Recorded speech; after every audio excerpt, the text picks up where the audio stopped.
¿Y si todo estaba planeado para que Burkina Faso cayera en el caos, y no solo para cambiar de mando?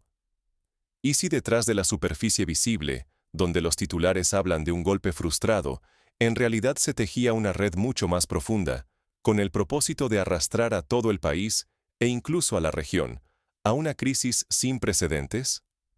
Durante más de una década, los golpes de Estado en África han seguido un patrón: militares descontentos, rebeliones locales, líderes derrocados en cuestión de horas. Países como Mali, Guinea y Sudán han sido escenarios ya conocidos de este tipo de azonadas. En todos esos casos, el guión era similar. Grupos armados irrumpen en la capital, destituyen a las autoridades, prometen nuevas elecciones, y en muchos casos, el ciclo se repite a los pocos años. Pero lo ocurrido en Burkina Faso, en abril de 2025, rompió todas esas reglas conocidas, y lo hizo de una forma que debería hacernos reflexionar sobre los nuevos rostros de la desestabilización. Esta vez, no fueron insurgentes improvisados ni jóvenes oficiales carismáticos buscando reconocimiento. Una red silenciosa de militares activos y exiliados, viejos rostros del sistema, tejió la conspiración desde las sombras. Su objetivo no era solo tomar el poder. Querían provocar el colapso total del Estado, abriendo la puerta a una anarquía que beneficiara a intereses ocultos.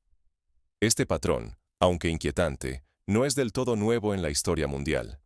Recordemos cómo en el siglo XX, operaciones encubiertas en América Latina buscaban no solo derrocar gobiernos, sino debilitar por completo la estructura estatal para facilitar la intervención foránea y el control de recursos. Lo más inquietante: el plan no nació solo en Ouagadougou. En Costa de Marfil, aliados externos orquestaban movimientos y enviaban órdenes a través de canales tan discretos que casi nadie los detectó. La operación fue diseñada para desestabilizar desde adentro, no para ofrecer un relevo en el liderazgo. Esta táctica recuerda a operaciones similares durante la Guerra Fría, como la desestabilización de Congo en la década de 1960, donde potencias extranjeras tejieron redes de influencia en países vecinos para socavar gobiernos sin recurrir a la invasión directa.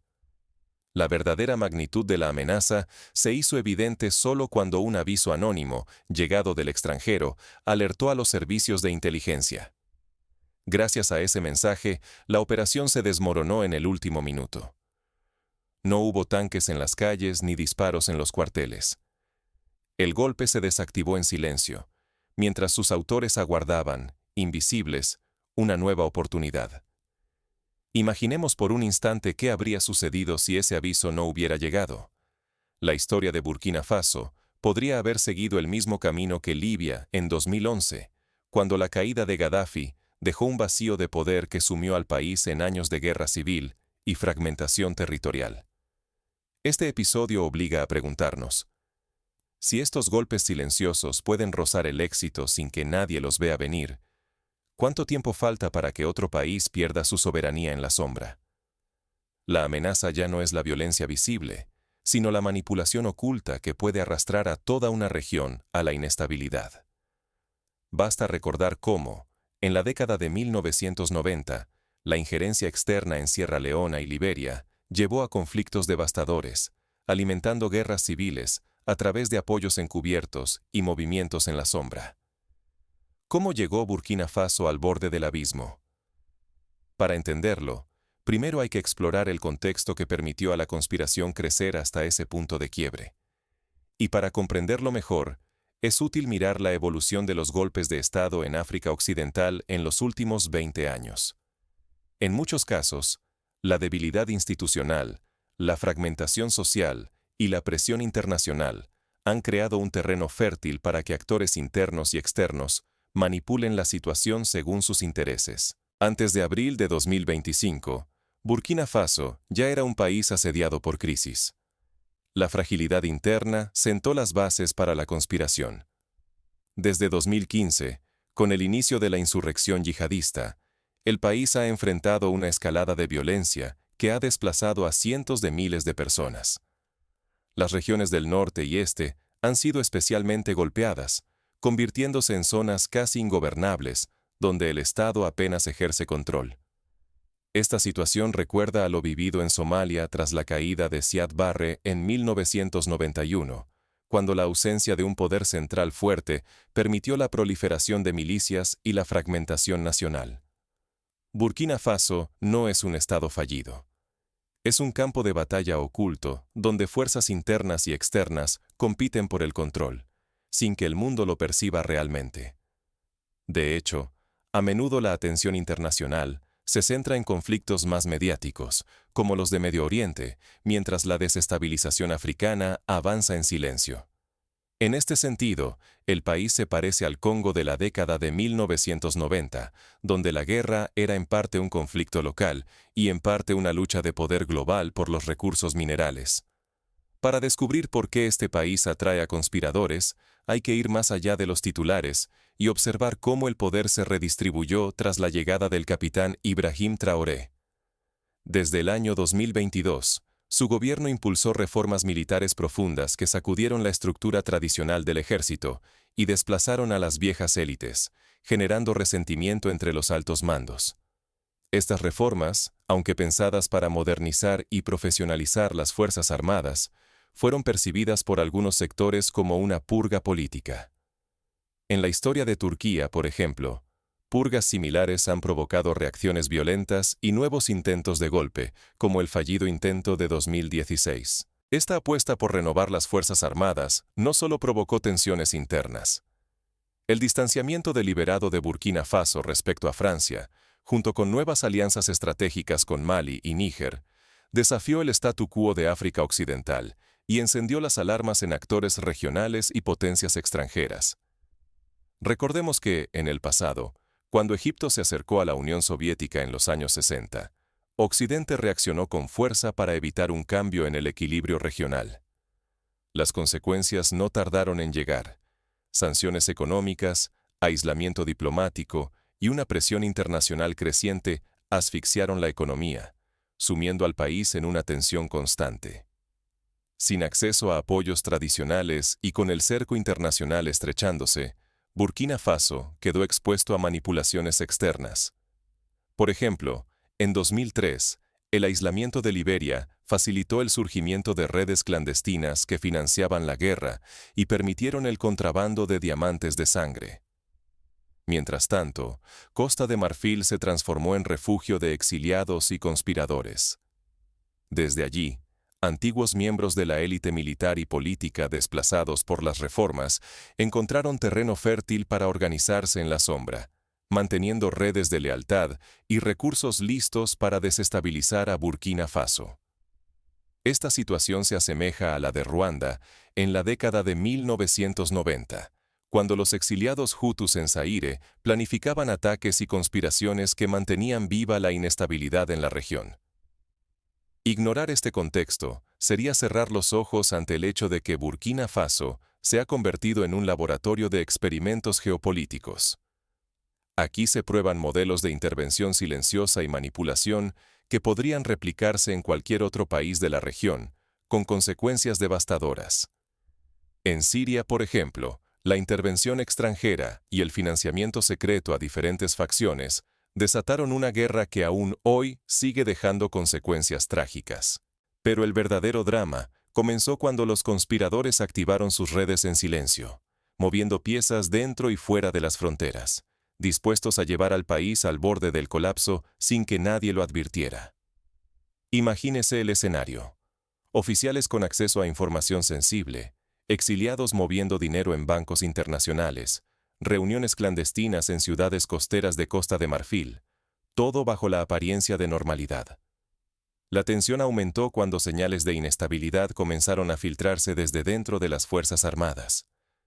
Los rumores de una conspiración tomaron fuerza, empujando a todos los actores a elegir bando. Esta dinámica recuerda a la situación en Venezuela en 2002, cuando los rumores y desinformación precedieron al golpe fallido contra Hugo Chávez, generando un clima de paranoia dentro de las instituciones. No era una rebelión improvisada. Los rostros detrás del golpe eran viejos conocidos del poder. Esta conspiración nació en la sombra, orquestada por oficiales activos y exiliados con décadas de experiencia y acceso privilegiado a las entrañas del Estado.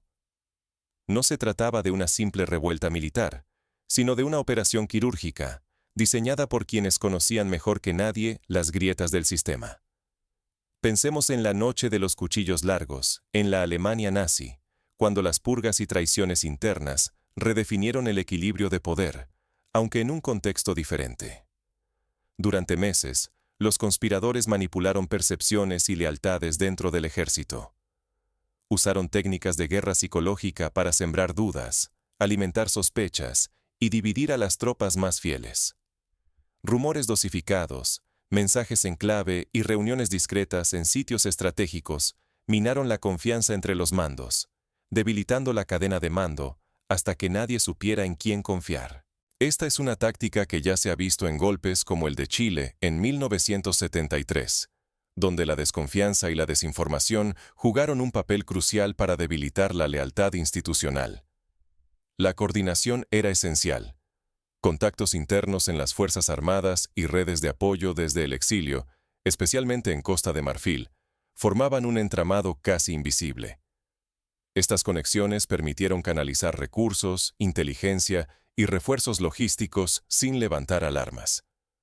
Los exiliados aportaron experiencia, rutas seguras y contactos internacionales listos para intervenir si el plan avanzaba. Este tipo de redes recuerda a las que utilizaron los movimientos anticomunistas en Centroamérica durante los años 80, donde la logística internacional era clave para sostener rebeliones y golpes de Estado. La logística era tan sofisticada como inquietante. Transferencias bancarias internacionales, comunicaciones cifradas imposibles de rastrear y respaldo táctico de actores extranjeros tejieron una red oculta que sostenía la conspiración. Colaboradores dentro y fuera del país financiaban el golpe, facilitaban la compra de equipos y aseguraban rutas de escape para los líderes en caso de fracaso. En este sentido, el uso de criptomonedas y cuentas offshore, como se ha visto en la financiación de grupos mercenarios en Oriente Medio, añade una capa de complejidad a la seguridad nacional. Sin embargo, lo más alarmante era el propósito real de la operación. No buscaban gobernar Burkina Faso. La meta era sumergir al país en el caos absoluto, desestabilizar las instituciones y provocar una crisis tan grave que justificara la llegada de fuerzas extranjeras. Era un plan maestro para forzar la pérdida de soberanía nacional, abrir la puerta a intereses foráneos y dejar a la población atrapada entre la incertidumbre y el miedo. Este tipo de estrategia fue utilizada en Yugoslavia en los años 90, donde la fragmentación intencionada propició la intervención militar internacional. El mayor peligro es que, si estas redes logran ocultar sus huellas y quedan impunes, su método puede replicarse en otros países. Esto haría vulnerables a todas las instituciones africanas ante nuevos golpes silenciosos, alimentando un ciclo de inestabilidad, dependencia y manipulación que amenaza el futuro de toda la región. Recordemos cómo el éxito del golpe en Guinea en 2021 sirvió de inspiración y modelo para intentos similares en Mali y Sudán. Pero el golpe no solo puso a prueba la resistencia de las instituciones burkinesas, sino también la capacidad de reacción del gobierno. La respuesta oficial fue rápida, aunque envuelta en un silencio inquietante. Agentes de inteligencia y seguridad actuaron con discreción, neutralizando a los principales cabecillas y desarticulando las células logísticas, mientras el resto del país continuaba su rutina diaria, ajeno al peligro inminente. La sombra del golpe sigue latente. Lo que falló hoy podría triunfar mañana. Los conspiradores han aprendido de sus errores y continúan perfeccionando sus métodos, esperando el momento oportuno para intentarlo de nuevo. La impunidad y la falta de rendición de cuentas son su mejor aliado. El intento fallido de tomar el poder en Burkina Faso no fue resultado de una debilidad inherente, sino de un aviso de último minuto y la reacción veloz de las fuerzas leales. La conspiración estuvo a punto de romper el equilibrio del país. Sus redes no han sido desmanteladas. Los impulsores del golpe permanecen activos, analizando cada error y perfeccionando su estrategia en la sombra. En la historia reciente de Tailandia, los golpes fallidos han sido a menudo preludio de otros más exitosos, pues la experiencia y el aprendizaje táctico son acumulativos. Mientras tanto, Costa de Marfil se ha consolidado como refugio y centro logístico de los conspiradores. Desde territorio marfileño, exiliados y aliados estratégicos coordinan redes, fortalecen vínculos con otros disidentes y diseñan modelos de desestabilización que pueden exportarse fácilmente a países vecinos. Esta situación se asemeja a lo ocurrido en Colombia, donde grupos insurgentes han utilizado países fronterizos como bases de operaciones para planear ataques y evadir la persecución. La ausencia de extradiciones y la neutralidad de varios gobiernos regionales permiten que los cabecillas se desplacen sin obstáculos. Amparados por vacíos legales y la protección diplomática, pueden planear nuevas ofensivas con relativa impunidad, enviando una señal inquietante. Desestabilizar desde el exilio es posible y rentable. Esto recuerda a la experiencia de los exiliados chechenos en Europa, quienes han podido organizar redes de apoyo y financiamiento desde la distancia. Las sanciones internacionales y el aislamiento, lejos de debilitarlos, alimentan la narrativa de resistencia. Los conspiradores se presentan como luchadores por la soberanía, convirtiendo cada medida punitiva en una prueba de legitimidad ante sectores descontentos de la población. Así, la presión externa se transforma en un argumento para polarizar y captar nuevos apoyos. Esta táctica fue utilizada magistralmente por el régimen de Irán tras la revolución de 1979, cuando las sanciones reforzaron el sentimiento nacionalista. Este modelo de intervención silenciosa, basado en redes discretas y recursos exteriores, puede reproducirse en cualquier país africano con divisiones internas y vecinos pasivos. No se necesitan ejércitos cruzando fronteras, solo insiders bien conectados, financiamiento externo y el silencio estratégico. La fórmula aprovecha fracturas preexistentes y la renuencia internacional a actuar abiertamente. Es una guerra invisible, como la que se libra actualmente en el ciberespacio, donde los ataques no son frontales, sino sutiles y devastadores. El riesgo es tangible. El futuro de la soberanía africana depende de la capacidad de anticiparse y adaptar respuestas a estas guerras invisibles. Si los estados no fortalecen sus instituciones y si la región no construye defensas y acuerdos de extradición efectivos, cada intento fallido será solo el preludio de nuevas crisis. La ola de inestabilidad puede propagarse, volviéndose incontrolable. En el caso de África Central, la incapacidad para contener la violencia en la República Centroafricana ha desbordado a países vecinos, generando crisis humanitarias de gran escala. Pero la pregunta clave sigue abierta. ¿Quién gana realmente con este juego de sombras? Las verdaderas motivaciones y alianzas detrás del golpe empiezan a emerger, dejando claro que la partida aún está lejos de terminar. En muchos casos, empresas transnacionales, redes criminales y potencias con intereses estratégicos se benefician del debilitamiento estatal, asegurando contratos de recursos y posiciones geopolíticas ventajosas. El auténtico antídoto ante los golpes silenciosos no es solo vigilancia, sino una participación activa y reformas profundas. La historia de Burkina Faso es una advertencia. Nadie está realmente seguro cuando el enemigo se esconde en las sombras y conspira en silencio. El peligro no se disuelve con el fracaso de un solo complot.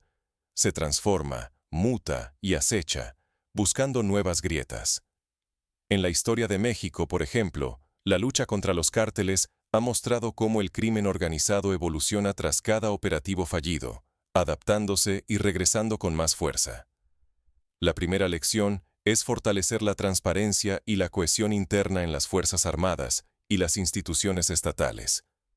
Solo la confianza mutua y el control riguroso sobre ascensos, recursos y comunicaciones logran cortar el avance de las redes ocultas. Auditorías frecuentes y reglas que eviten concentraciones de poder impiden que los mismos insiders preparen un golpe bajo el radar. En Israel, por ejemplo, la rotación de mandos y la revisión constante de protocolos han sido clave para evitar la formación de camarillas desestabilizadoras. En segundo lugar, es imprescindible crear mecanismos de alerta temprana y colaboración regional real. La inteligencia compartida, entrenamientos conjuntos y acuerdos de respuesta rápida permiten identificar movimientos sospechosos antes de que estallen como crisis. Cuando los países vecinos trabajan juntos, disminuye el riesgo de que uno sea usado como trampolín para desestabilizar a otro. La Unión Africana ha avanzado en este sentido con la creación de centros de alerta temprana, aunque aún existen desafíos de coordinación y confianza. Tercera estrategia: rastrear y bloquear los flujos financieros y logísticos de los conspiradores internacionales. Seguir transacciones dudosas, vigilar entradas y salidas de fondos, y congelar cuentas de actores externos son pasos esenciales. Un sistema bancario transparente y colaborativo es tan crucial como cualquier escudo militar. En el caso de Suiza, la cooperación internacional ha permitido congelar activos de dictadores y grupos criminales, dificultando la financiación de golpes y rebeliones. La cuarta clave es promover una política exterior activa, inteligente y diversa. Mantener lazos sólidos evita el aislamiento, que es terreno fértil para la manipulación extranjera y el regreso de élites exiliadas con agendas ocultas. Participar en foros internacionales y defender los intereses propios blindan la soberanía ante presiones externas. Marruecos, por ejemplo, ha fortalecido su posición internacional mediante una diplomacia activa y la diversificación de alianzas estratégicas. Finalmente, la educación política y la participación ciudadana son defensas fundamentales contra la manipulación. Una sociedad que entiende el valor de la autonomía y rechaza promesas de salvadores externos reduce la tentación y la viabilidad de un golpe. Invertir en civismo, diálogo nacional y transparencia robustece la defensa social tanto como cualquier muro físico. En Sudáfrica, los procesos de reconciliación y educación cívica tras el apartheid han sido fundamentales para consolidar la democracia. Ignorar estas lecciones es invitar a que el ciclo de inestabilidad y pérdida se repita. Las consecuencias no solo se miden en vidas, sino en recursos evaporados y reputación internacional desgastada. La soberanía verdadera solo se protege a la luz del día, con el compromiso de todos. Cada ciudadano debe ser un centinela de la democracia, consciente de los riesgos y dispuesto a actuar. El caso de Burkina Faso es apenas el primer capítulo de una narrativa que podría repetirse en todo el continente si no aprendemos a tiempo. El desafío está sobre la mesa. ¿Seremos capaces de construir una historia distinta? ¿O repetiremos los errores del pasado, condenando a nuevas generaciones a vivir bajo la sombra de la inestabilidad? Pero detrás de cada intento frustrado, siempre queda una pregunta incómoda. ¿Cuántas veces más puede resistir un país antes de romperse? El próximo capítulo revela si Burkina Faso logró consolidar su defensa, o si solo ganó tiempo ante la próxima embestida. En la historia de Afganistán, las sucesivas intervenciones y golpes han mostrado que la resiliencia tiene un límite si no se acompaña de reformas profundas y unidad nacional. ¿Seremos simples espectadores del próximo golpe? ¿O tendremos el coraje de intervenir para transformar el destino de África? La experiencia de países como Ghana, que logró superar décadas de golpes militares mediante la consolidación de instituciones democráticas, muestra que sí es posible cambiar el rumbo, pero requiere valentía, visión y compromiso colectivo. El reciente golpe frustrado en Burkina Faso, ocurrido en abril de 2025, no es solo otro episodio en la accidentada política del continente. Es un espejo que refleja cómo la soberanía africana está amenazada por redes de poder invisibles, tejidas tanto dentro como fuera de sus fronteras. Si no actuamos ahora, otros países podrían seguir el mismo camino, con consecuencias aún más graves. Esta vez, no hubo tanques ni proclamas públicas. Los conspiradores, entre ellos antiguos aliados convertidos en rivales y figuras exiliadas con respaldo extranjero, ejecutaron una maniobra sigilosa y precisa. Su objetivo no era solo derrocar a un gobierno, sino socavar la idea misma de autodeterminación africana, abriendo la puerta a fuerzas externas. En la historia de Ucrania, la injerencia extranjera ha sido un factor clave en la erosión de la soberanía nacional, algo que África no puede permitirse repetir. El desenlace fue alarmantemente estrecho. Una sola llamada anónima, recibida unas horas antes de la acción, permitió al gobierno montar una operación discreta que evitó el colapso total de Burkina Faso. Si la advertencia hubiera llegado un día después, el país habría caído bajo control ajeno, perdiendo el control sobre su propio futuro. La diferencia entre la estabilidad y el caos, a veces, depende de un solo acto de valentía o de una decisión rápida. No fue un acto impulsivo ni una revuelta espontánea. Fue una operación cuidadosamente planeada, diseñada para sumir al país en el caos y justificar la intervención extranjera. Esta estrategia, si no se revela y combate, podría replicarse en cualquier nación de África Occidental, con consecuencias imprevisibles. En la historia de los Balcanes, la manipulación externa de los conflictos internos llevó a décadas de violencia y división. El verdadero peligro no radica solo en la caída de un líder, sino en la normalización de un sistema donde las decisiones nacionales son dictadas desde el exterior. Cuando las agendas africanas son desplazadas por intereses extranjeros, la autodeterminación se desvanece en reuniones secretas y pactos inconfesables. La historia de Irán tras el golpe de 1953 es una advertencia viva de cómo décadas de injerencia pueden dejar heridas profundas. La indiferencia ante estos patrones tiene un costo elevadísimo. Perpetúa la inestabilidad, la dependencia y el saqueo de recursos. Cada golpe que pasa inadvertido siembra nuevas semillas de caos para el futuro. Si no observamos, aprendemos y exigimos cuentas, la historia se repetirá, con daños aún más profundos y duraderos. Hoy, la situación en Sudán muestra el precio de no aprender de los errores del pasado. Este es el momento de despertar, de exigir transparencia en los procesos políticos, de fortalecer la vigilancia ciudadana y de respaldar iniciativas que defiendan la soberanía africana sobre los intereses de terceros. El futuro de Burkina Faso, y de toda la región, depende de nuestra capacidad colectiva para identificar y detener estos modelos de infiltración y manipulación. Cada voz cuenta, cada acción suma. Al cerrar este análisis, la pregunta es ineludible. ¿Permitiremos que la oscuridad y el silencio definan el destino de África o asumiremos nuestro papel en el cambio? La respuesta está en la vigilancia activa, el aprendizaje constante y la exigencia de responsabilidad real. La historia la escriben quienes se atreven a actuar, no quienes observan desde la distancia. Solo así podremos impedir que la próxima crisis se replique y proteger el destino de las futuras generaciones africanas. La solución no está en el aislamiento ni en la resignación, sino en la construcción de sociedades fuertes, informadas y cohesionadas, capaces de resistir las tempestades y de forjar su propio camino hacia la